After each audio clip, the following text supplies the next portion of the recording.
Well, first of all, I have to say I was in complete disbelief that it was offered to me in the first place. A book I had written a couple of years before that, the very first poem in that book, called Bought and Sold, makes it absolutely clear that I would never accept that, an OBE or anything from monarchy in that sense, and that I was very critical of people that did so, and I think it doesn't do your writing very good, because you feel then that you are obliged to say nice things and not be critical of monarchy and all that. And it was, you know, it's absolutely plain. It's not a mystical poem. It's not a metaphysical poem. You know, it's really straight down the line. And so that told me one thing, that whoever got them up to this hadn't really looked at my work seriously. It came in the form of a letter. It says you got to do this in confidence. You know, it's all confidential, I should say.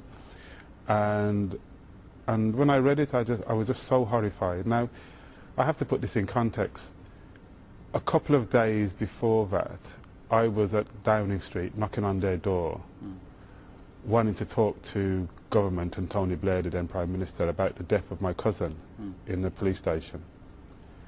A few times leading up to that, I had invitations to the Palace. It was at a time when the Palace was inviting lots of writers and rock and roll people in a kind of bid to be seen as cool. And I had refused every time. So when I got the letter, I thought what they want me to do is, if I don't want the OBE, is to just tick this box and send it back.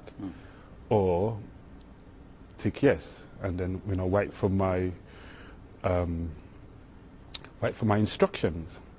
But I thought, no, this would be a good opportunity for me to actually say something about the way I feel about monarchy and government, and the whole idea of the OBE, which means Order of the British Empire, or MB, Member of the British Empire. I thought this